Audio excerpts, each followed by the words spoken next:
Hi, I'm Ed Griffin, and I want to tell you about a funny thing that happened on the way to the internet. I opened up my email box the other day and I received an email from a friend who was all upset. He said, "Ed, are you aware that somebody has pirated one of your DVDs that you sell on the Reality Zone?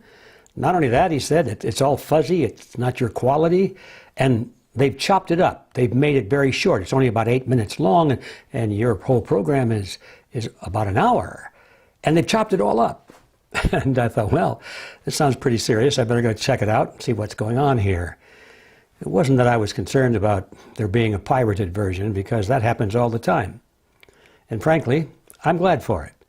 If somebody is so fond of one of my programs that they want to pirate it and put it on the internet, that's pretty good. That means we're reaching people that we're not reaching in any other way. I imagine that probably about 50 times more people see our programs on the internet, and we never put it up there ourselves, than those who see it by buying a DVD. So, we're getting the word out, and that's okay, that's good. But this was different. Somebody had taken one of our programs, the quality wasn't good, it was all chopped up, they said. So I looked it up, and it turned out that the program was called Deception Was My Job. And it was an interview that I had done with Yuri Bezmenov. And sure enough, there it was. It was poor quality, all fuzzy, and it was chopped up. Now, first of all, I need to tell you about who this fellow is, this Yuri Bezmenov guy that I interviewed. Yuri was a KGB defector. Quite a guy. I know he came right out of the hardcore Soviet Union in the days when they killed people that tried to defect, especially from the KGB. Well, you'll get the information about him shortly, because I'll show the introduction of him in a moment. But in a word, he was the privileged class. He was a pretty high-ranking KGB officer.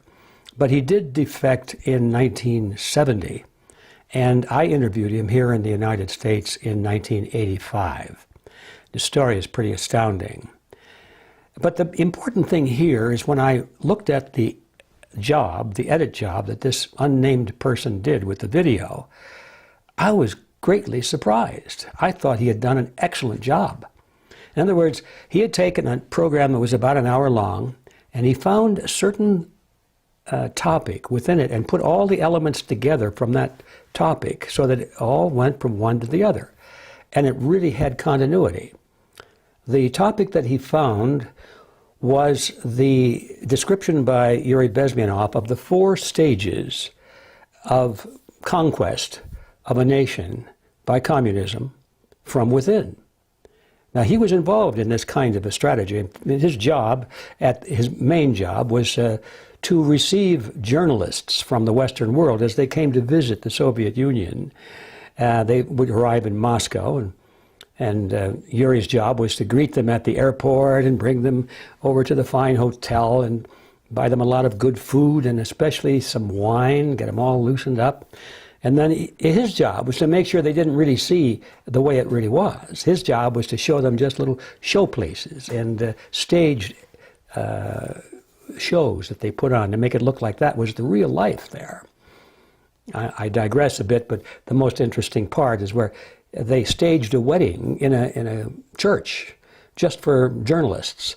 And Yuri says that when the journalists came, they were surprised to see a religious ceremony, a wedding in a church. Why, they were told that religion was persecuted and marriages in a church were forbidden. Well, here's a real wedding. You can see it for yourself. And Yuri laughed. He said they were actors. The bride and the groom got married 3 or 4 times a week.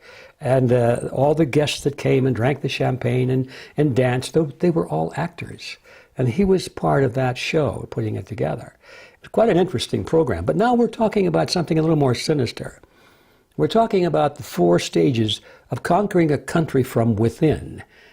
And he described them as follows. First, demoralization, and he'll describe that. And then destabilization, he'll describe that too. Crisis, you can imagine what that is. And finally, the 4th stage is what they call normalization. Now, that's a cynical expression for military lockdown, martial law and military lockdown, from which there will never be any escape afterward. So he describes them, and the way this unknown person put those sections together, I thought it was brilliant. So I was stunned, though, to realize in looking at this program and looking at those 4 stages of conquest, I was stunned to realize that after all this time, since 1985, here we are, and we are nearing the end of stage number 3 in the United States of America. We're coming, you can see it, we're coming to the end of that stage, what they would call crisis. And how far away the beginning of normalization is, we don't know. But it's a very sobering thing to hear this KGB defector, an expert on conquest from within, describing to us and warning Americans back in 1985, warning that this is something you have to be aware of and something you must never allow to happen in your country. And here we are experiencing it in our daily lives. So I had to get the message out. So we went back to our files and our master tapes, and we got the original recording, and we pretty much paralleled the same kind of an edit that this unknown editor did. Now we have a high quality version. We've added a few little things, but basically it's pretty much the way we saw it. And so I'm going to show that to you now. And so here we are listening to Yuri Bezmenov, who is deceased now. But Yuri Bezmenov will explain with great clarity, great detail, how America right now is being conquered from within. Our conversation is with Mr. Yuri Alexandrovich Bezmenov. Mr. Bezmenov was born in 1939 in a suburb of Moscow. He was the son of a high-ranking Soviet Army officer. He was educated in the elite schools inside the Soviet Union and became an expert in Indian culture and Indian languages. He had an outstanding career with Novosti, which was the, and still is, I should say, the press arm or the press agency of the Soviet Union. It turns out that this is also a front for the KGB. He escaped to the West in 1970 after becoming totally disgusted with the Soviet system, and he did this at great risk to his life. He certainly is one of the world's outstanding experts on the subject of Soviet propaganda and disinformation and active measures. Well, you spoke several times before about ideological subversion. That is a phrase that I'm afraid some Americans don't fully understand. When the Soviets use the phrase ideological subversion, what do they mean by it? Ideological subversion is the slow process which we call either ideological subversion or active measures, активные мероприятия in the language of the KGB, or psychological warfare. What it basically means is to change the perception of reality of every American to such an extent that despite of the abundance of information, no one is able to come to sensible conclusions in the interests of defending themselves, their families, their community, and their country. It's a great brainwashing process which goes very slow, and it's divided in 4 basic stages. The first one being demoralization. It takes from 15 to 20 years to demoralize a nation. Why that many years? Because this is the minimum number of years which requires to educate one generation of students in the country of your enemy, exposed to the ideology of the enemy. In other words, Marxism-Leninism ideology is being pumped into the soft heads of at least 3 generations of American students without being challenged or counterbalanced by the basic values of Americanism, American patriotism. The demoralization process in the United States is basically completed already.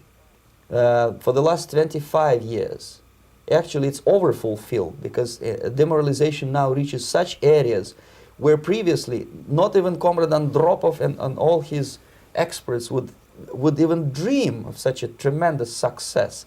Most of it is done by Americans to Americans, thanks to lack of moral standards. As I mentioned before, exposure to true information does not matter anymore. A person who was demoralized is unable to assess true information. The facts tell nothing to him.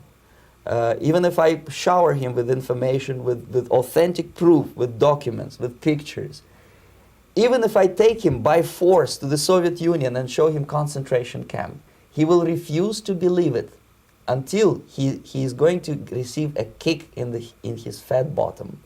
When a military boot crashes his balls, then he will understand, but not before that. That's the tragic of the situation of demoralization.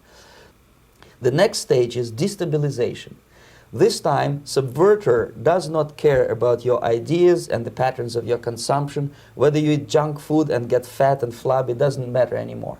This time, and it takes only from 2 to 5 years to destabilize a nation, what matters is essentials: economy, foreign relations, defense systems. And you can see it quite clearly that in some areas, in such sensitive areas as defense and economy, the influence of Marxist-Leninist ideas in the United States is absolutely fantastic. I could never believe it 14 years ago when I landed in this part of the world that the process will go that fast. The next stage, of course, is crisis. It may take only up to 6 weeks to bring a country to the verge of crisis. You can see it in Central America now. And after crisis, with a violent change of power, structure, and economy, you have so-called the period of normalization. It may last indefinitely. Normalization is a cynical expression borrowed from Soviet propaganda. When the Soviet tanks moved into Czechoslovakia in '68, Comrade Brezhnev said, "Now the situation in brotherly Czechoslovakia is normalized." This is what will happen in the United States if you allow all these schmucks to bring the country to crisis, to promise people all kind of goodies and the paradise on earth, to destabilize your economy, to eliminate the principle of free market competition, and to put a big brother government in Washington, D.C., with benevolent dictators like Walter Mondale, who will promise lots of things, never mind whether the promises are fulfillable or not. Your leftists in United States, all these professors and all these beautiful civil rights defenders, they are instrumental in the process of the subversion only to destabilize the nation. When their job is completed, they are not needed anymore. They know too much. Some of them, when they get disillusioned, when they see that Marxist-Leninists come to power, obviously they get offended. They think that they will come to power. That will never happen, of course. They will be lined up against the wall and shot. But they may turn into the most bitter enemies of Marxist-Leninists when they come to power. And that's what happened in Nicaragua. You remember most of these former Marxist-Leninists were either put to prison or one of them split, and now he's working against Sandinistas. It happened in Grenada when Maurice Bishop was already a Marxist. He was executed by a new Marxist who was more Marxist than this Marxist. Same happened in Afghanistan when first there was Taraki, he was killed by Amin, then Amin was killed by Babrak Karmal with the help of KGB. Same happened in Bangladesh when Mujibur Rahman, very pro-Soviet leftist, was assassinated by his own Marxist-Leninist military comrades. It's the same pattern everywhere. The time bomb is ticking. With every second, the disaster is coming closer and closer. Unlike myself, you will have nowhere to defect.